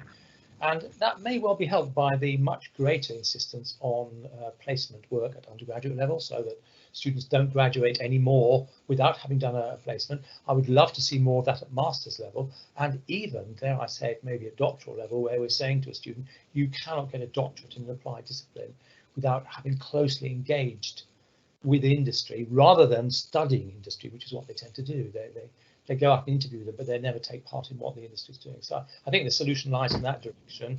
Of course, I would say that, wouldn't I? Because that's been my career. You know, I actually did do the freshly minted doctorate route, and then realised after, I think, 5 years that was stupid, and I went into industry, and I spent the rest of my life oscillating between industry and academia, and that was a great thing to do because nobody ever accused me of being irrelevant. But meanwhile, I was able to achieve high research standards because I did study industry as well as engaging with it. So I think the answer lies in that direction, but definitely not let's recruit them and train them. Wrong question. Thank you. I think I can move to Professor Rahab. I have an interesting question for you, especially you talking about your course. You know, moving to online teaching and learning, do you think the course learning outcomes should be revised and remapped so that, you know, we don't try to squeeze things which are not possible? So we match the online with the online capabilities with the course learning outcomes. What do you think of that? Sure.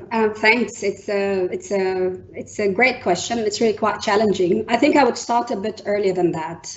I would, before I start looking at the course outlines, sort of the course learning outcomes and how they should look like, I would start from what am I trying to achieve with that particular program, especially in sort of in light of how this whole issue of micro-credentialing and sort of online learning, sort of people working and learning while they're in the job and so on and so forth. So there's a lot more flexibility in terms of what we expect our students to learn. So it's not the typical student that is expected to spend with us 4 years. You know, we teach them and we then ask them to go and find a job. And so I think we need to start with thinking, how flexible are our learning models? Do they accommodate the needs of society? Suppose you're a mom with kids and you would like to obtain a degree, but you're still maintaining a job. How does that really work for you? Suppose you don't have the income that allows you to pay for tuition fees and you don't have that support. How could education really work for you? Because you still maybe need to have a job. And so I'd start earlier with the question of, what is the purpose of that particular program or portfolio of programs that we should be offering? to what extent could then the design of sort of the learning outcomes for the whole program enable the students who graduate to do that, and then sort of cascading that to the level of courses will be a slightly easier job. And I think when we talk about learning outcomes, people need to remember that we're not talking only about what we expect them to learn, but that has to go hand in hand with how do we provide the learning opportunity and the experience for them to learn that. So, for example, I find when I sort of do some training for AACSB and also other workshops on learning outcomes, it's really quite interesting to see how people emphasize concepts like leadership, civic duty, teamwork, and we judge them, but sort of the performance of the students based on things that I do not think necessarily linked to these aspects. You know, so where do we observe them, you know, practice leadership? Where do we see them work in teams? So we use proxies for that, like a group project or something. And so I would imagine that there should be a whole look on sort of in relation to the portfolio of programs that universities offers, revisiting what's the purpose of education, and also thinking in what ways could then the instructional design we have for the programs and the courses reflect also the learner needs. Online offers a lot of that flexibility. So in the class, I have students who learn by sort of, they like to start, you know, we know that there are different learning styles and different sort of capabilities for the students. I have students who like abstract thinking and then they go into the details. I have students who like to get their hands into the problem and work with that. So tactical, auditory, visual types of learning. And these kind of modes, it's really hard to provide for that kind of learning while they are typical. I wouldn't want to call it face-to-face because we've had this joke, face-to-face. I am now doing a face-to-face sort of session with you, but I would like to call it on campus and off campus. Maybe that sort of for me is more. So the question is, how could we use online learning, instructional design methods to ensure that we are allowing for a host of learning skills and abilities, and we offer the students the modalities of learning, you know, and this is not difficult. So technically wise, this is not very difficult to accommodate. And so I would really want to start from that. And then, of course, definitely, I like your point about squeezing out some of the things. I do think there's a lot of things that we include in our learning outcomes that's crucial, but they're not really as important. And so this is also quite crucial. Focus on the right things we want to do. How does it contribute to them being the product that we're looking for? And then follow up with the design of that, and also equip the faculty members or the learners or the mentors with what is really crucial, what's really important. And I have to say, I'm really surprised often by the school's performance. I look at my kids and how they learn at school. My child, who's really young, maybe at the age of 7 and 8, he talks about learning outcomes. He does his own review, and he comes to me and he says, we had about 4 of them today at school. This one I have not really done well at. And I say, how do you know? And he goes, well, I had to solve this, but I couldn't really solve it. And this is linked to that. So I think they're way sort of ahead, I suppose, in particular schools in terms of their learning.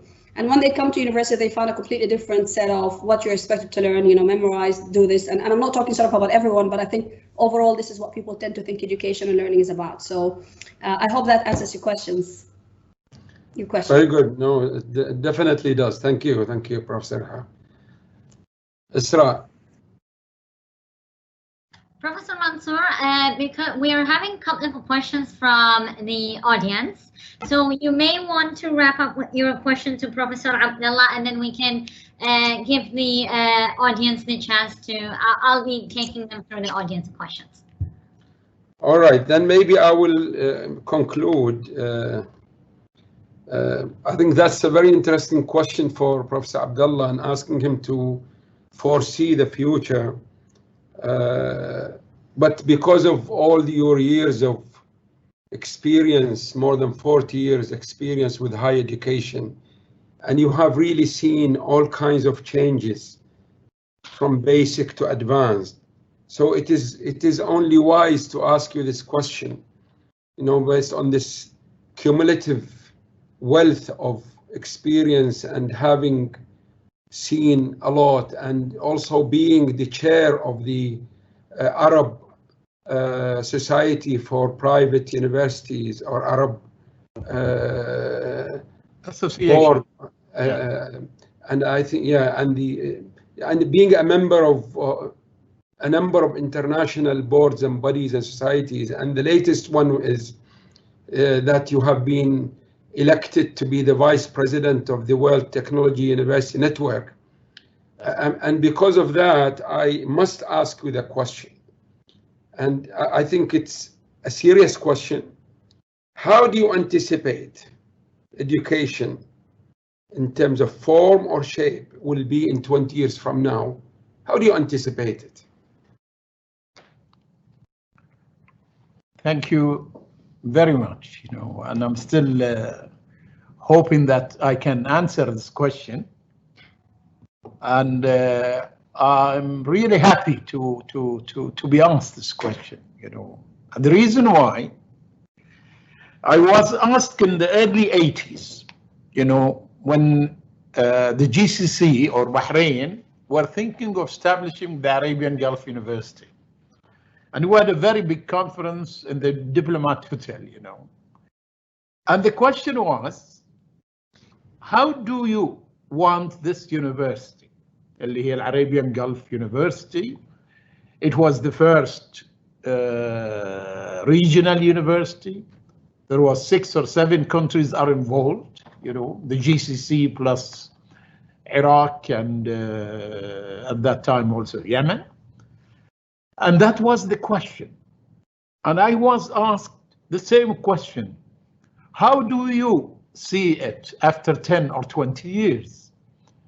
And the answer was really, I remember we talked about al-ta'lim al-dhati, self-education, and that we should not teach doctors because it was originally medicine.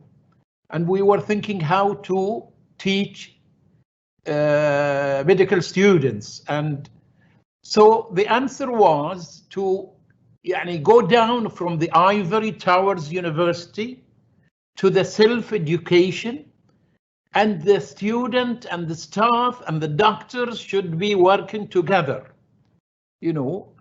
And alhamdulillah, I lived and saw the Arabian Gulf University established in 1982. I taught 1 or 2 years their pre-med students, and I had the same feelings, 20 years ago, when we had the intention of establishing the first private university in Bahrain. And let me tell you, it's more than 20, it's 30 years ago, but 20 years ago exactly, when I was appointed as a member of the Higher National Charter Committee, and I was requested to represent the education sector.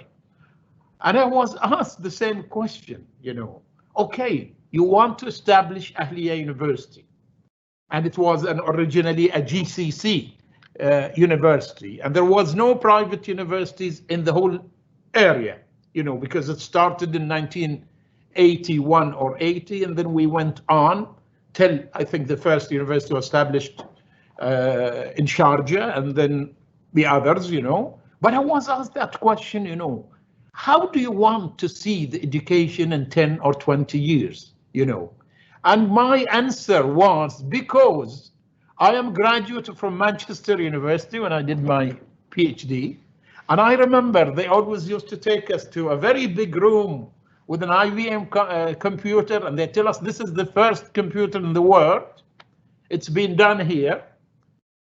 So I took a course at that time called Artificial Intelligence, and I use this word every time, and I said to them, I think the new university should be based on computer. Maybe because it is my specialization, because I am not a computer scientist, but everything I've done it through numerical analysis, and it was computation, and I was a mathematician. So I loved something called computer science or computing or something, and that was my answer. That when the Minister of Education at that time asked me, Abdullah, universities has a problem to support it, and now you're going to do a private university. I said, we should have a lot of it. using artificial intelligence. We should have a lot of it using computation. We should have a lot of it. So now, after 20 years from the establishment of Ahliya University, Professor Mansour asked me the same question. I think he is, first of all, injecting hope in me. So I hope to live another 20 years to see how is education going to be after 20 years. But my answer is what I started the lecture with. It's going to be a mix. It's a hybrid. It's going to be online, going to be a major part of it, but we should really work, all of us together, to define how we going to complement the other sides. In fact, I was talking to a few people and they said, well, let's hope that by September or October, when the university is opened, we stay online, but we bring students half times to do the application sides. And here then we can have half of them today and half of them tomorrow, and but still I don't think this is the answer. I think we must, as academicians and scientists, think seriously how to define the baby we discussed earlier. It has to be defined and well defined, and there is a lot, and that's what I'm saying. احنا بالعربي بنقول الفكرة تأتي من رأس المجانين أحيانا، وأحيانا بيقول الاختراع الحاجة أم الاختراع، a lot of things like this. Now the time for it. There is great challenge and we could make opportunities from it. So let's define the new baby, how it's going to be. Mainly it's going to use the artificial intelligence and all its applications. So we're going to need really a lot of information about computer science, a lot of information about internet, a lot of information about communication, videoing, all these. So we need to spend more money in training professors, in training teachers, in training lecturers of using the technology, and then go to develop things. Because I always ask this question.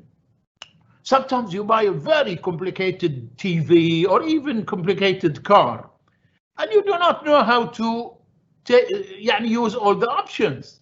You pay a lot of money more, but you don't. And I was asked this question in Morocco 20 years ago, and if you probably go on the Googles, you might see the same question.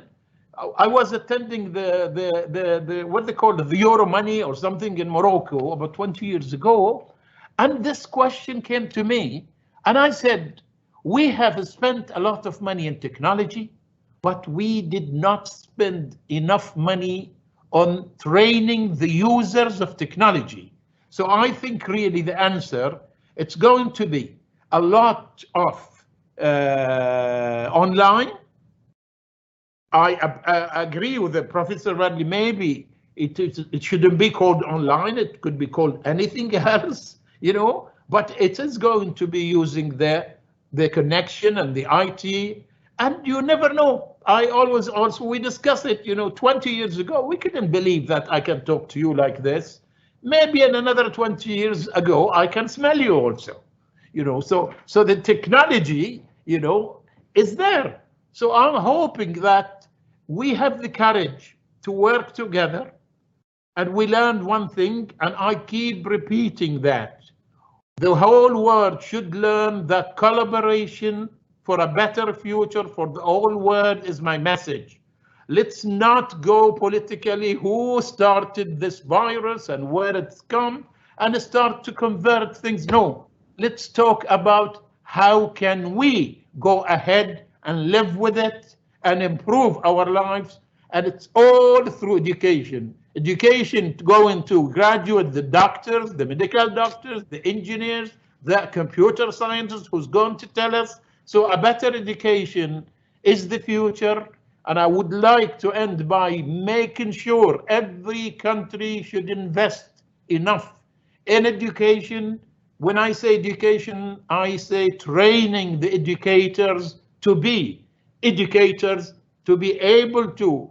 I get ashamed sometimes when I hear that our children in the classroom knows more to use technology. Okay, they are younger, so they are faster in learning, but we should also learn how to use it to be able to define the new era which we are coming through.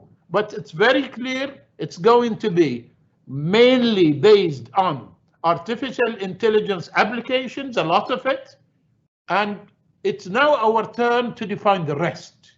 I know it's a very good, difficult questions.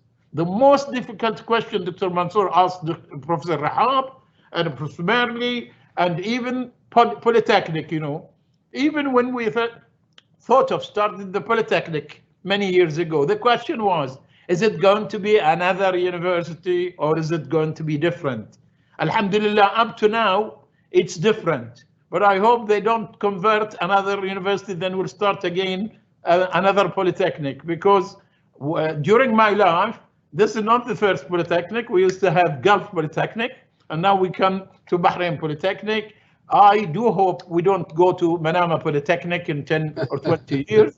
Yeah, but it is the artificial intelligence, its application, and we should be strong enough to convince legislators in our countries to go ahead and not to put our head in the sand and think nothing have happened. Thank you very much. I'm very sorry that it took me long, but it is a part of my dream, and I always talked about it, and I was very happy. I don't know how did Mansour think of that question, because but probably staying with me for the last 30 or 40 years, so he knows what's inside me.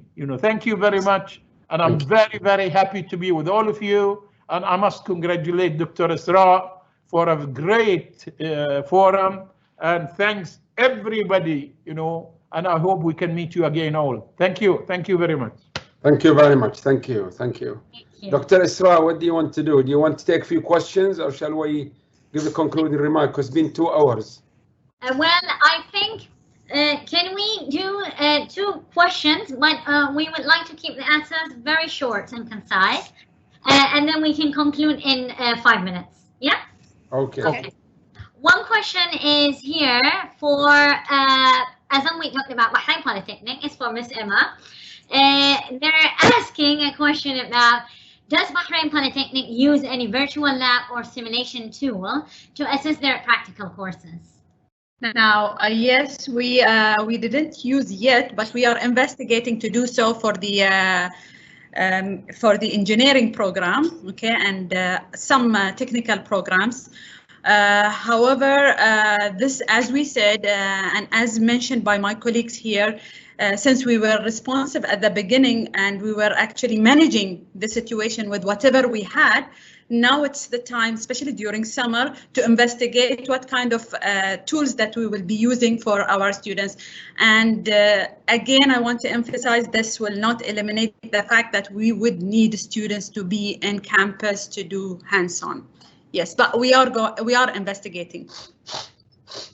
Short enough? Short enough. Perfect. Thank you so much. Prim proper. Thank you. Another question is for Ms. Gaugi, and they're asking, are QA agencies are proactive in setting any standards to gauge the effectiveness of online teaching? Thank you, Isra. In fact, I should, as Professor Merlin had said, online teaching is another form of distance education, and distance education has been around this world for a long time. In fact, the recent 2019 UNESCO study says that 78% of their member countries already have distance education. So in those countries, the accreditation bodies or the quality assurance agencies already have things in place to ensure the quality assurance of these kind of programs. So I must say that where distance education exists, there has been a proactive approach by the quality assurance agencies. But as I had said in my talk earlier, that agencies which do not recognize online education or distance education and do look at it very skeptically will now have to accept it as a reality and work towards being proactive and setting standards for assuring or for ensuring that the quality standards are maintained. Short enough? Very good, thank you. Thank you. One more last question, and I believe this could be for Professor Reha. In the future, what do you think in the future about the international recruitment of international students during COVID-19 period? How can we make online remote learning still interactive to international students to ensure diversity in the student body? Sure, thanks, Esra. I was reading the question and I was dreading it might land on my lap, and it did. And so I think it's not an easy question to answer. What I can say is that I think the way it's happening now is that the world is a lot more open. So we need to think of students that they have the choice, they're mobile. If they can get a degree anywhere else online, they get to choose that. And so I think that means a lot in terms of attracting the students, in terms of onboarding and guidance, and in terms of all the other stuff that we organize with them. And in a way, I think that it's not only about making sure that international recruitment of students during this time, remains well. Online learning made them enroll easy, take the courses easy. I have now colleagues who are sitting in a different country and they're delivering the courses or vice versa.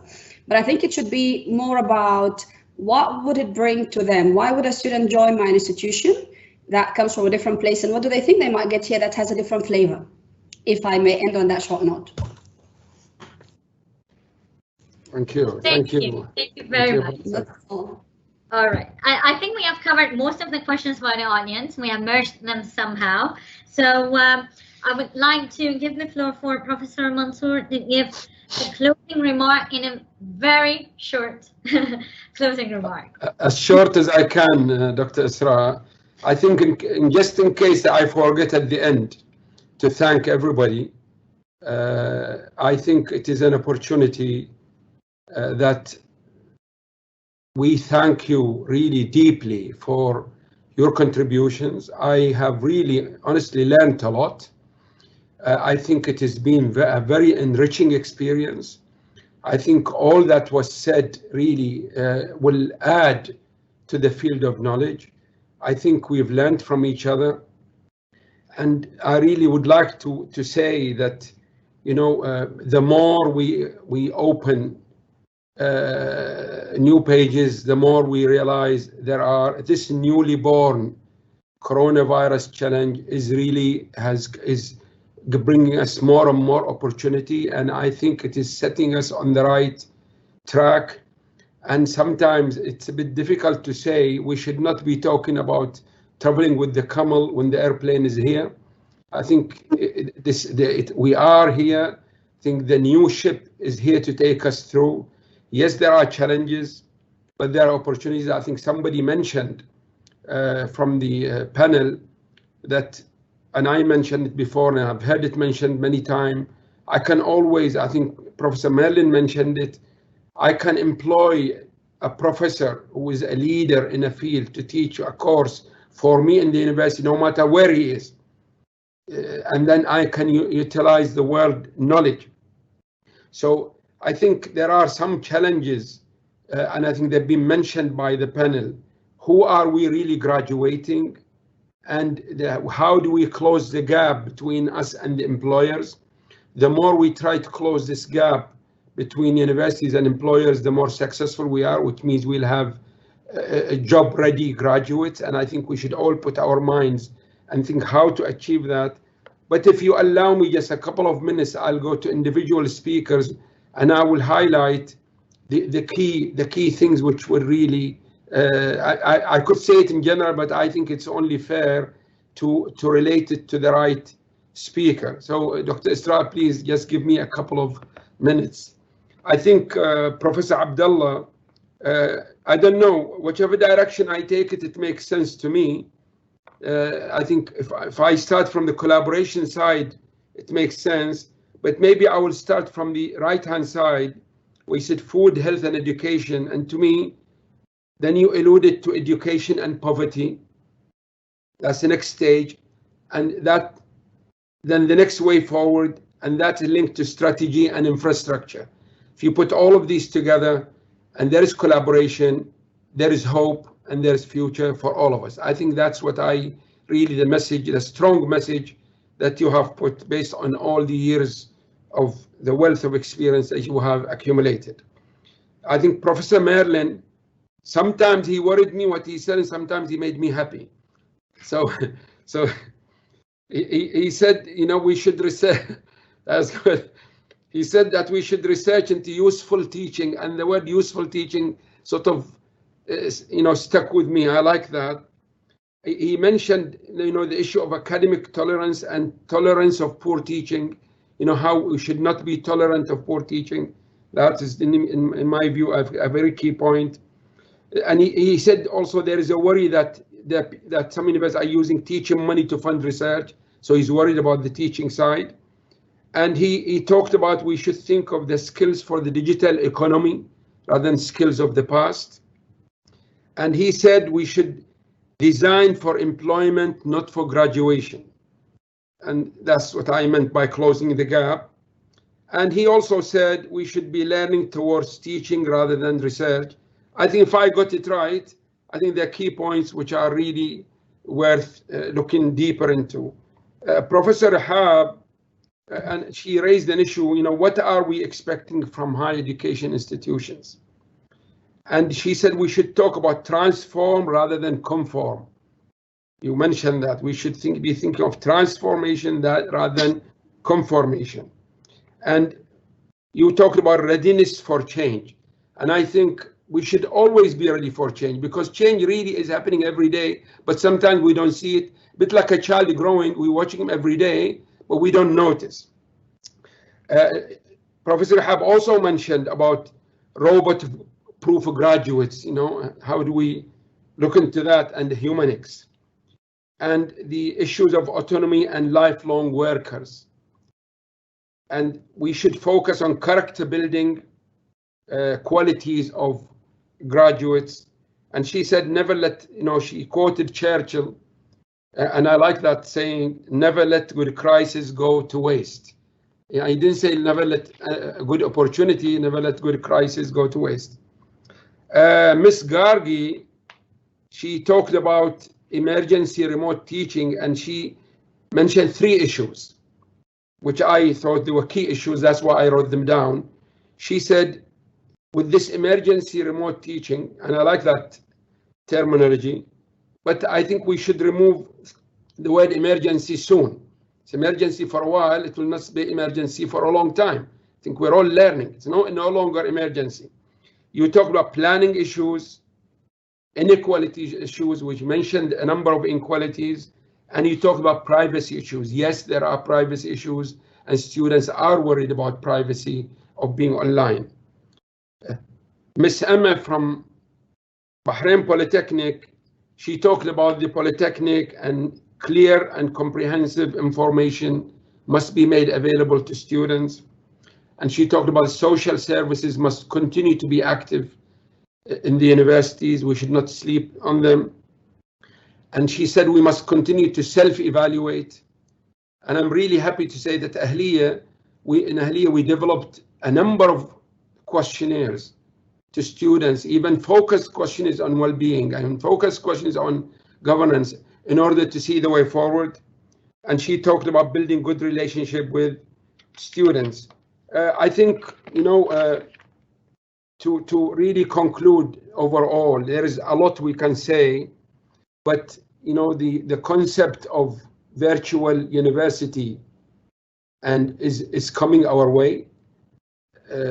We will ask Professor Abdullah to predict, is it 5 years, 10 years, 20 years? I think it is going to happen whether we like it or not. I think we should adapt our policies from now and be ready for the gradual change. And I think the virtual university will be an enrichment. It's a panacea rather than a pitfall. And I think the future is very promising and rosy. I want to thank especially Dr. Isra for all the hard work she's put for communicating with all of you. And she's successfully completed the second. And inshallah, she will do the third. All the best. All the best. Thank you. Thank you. Thank you, Isra. Thank you very much. Thank you. Thank you very much. Thank you. I mean, it has been a very fruitful forum. We have been learning from your experience, gaining more knowledge, and also insightful. So we are really looking forward to put all your practices into reality, revise our policies, and ensure it's all fitting into our strategy. You have Professor Masoud touched on about student security. Unfortunately, we are missing our speaker, Dr. Khalid. He was trying his best to join us today. However, he couldn't make it. I will just close the remark by giving Dr. Abdullah 1 minute to close. Thank you very much. Thank you. Thank you very much. Really, I really enjoyed this forum and the discussion. I've learned also a lot from every one of you, because it gives me a pleasure that we again wanted really to be a part of the evolution rather than the revolution. So, and I liked the comment of Professor Miller when he talked about, he is one of the, did he say revolt or something, or because you do need in education to be brave and to be ready for taking calculated risks if you want to do something. Sure. Because if all of us want to make sure, and I'm sure Professor Rahab, being an accountant, they all talk about risks and auditors and this and that, and they get scared, But, if everybody doesn't go to little rest, and bravery, we will not jump that. So my feeling, first of all, thank you very much for every one of you. I enjoyed every word said by every one of you. And I think, putting our hands together for a future education. And I always said everywhere, why do we send our kids to study and we ourselves? It's for a better future. And I hope it's a better future for humanity, not for us, only. And we are a part of a humanity. And that's really a great message from the pandemic, Nobody is away from it, no colors, no religion, all of us. So I think we learned that lesson, and I would like to end it by, let's put our hands all together and think really and be a little braver. Thank you very much. Thank you. Thank you. Thank you. Thank you very much. I think we learned this now better. Thank you. Thank you. Very well organized. Very well organized. Thank you. Bye. Thank you. Thank you. Bye-bye. Bye-bye. Thank you so much.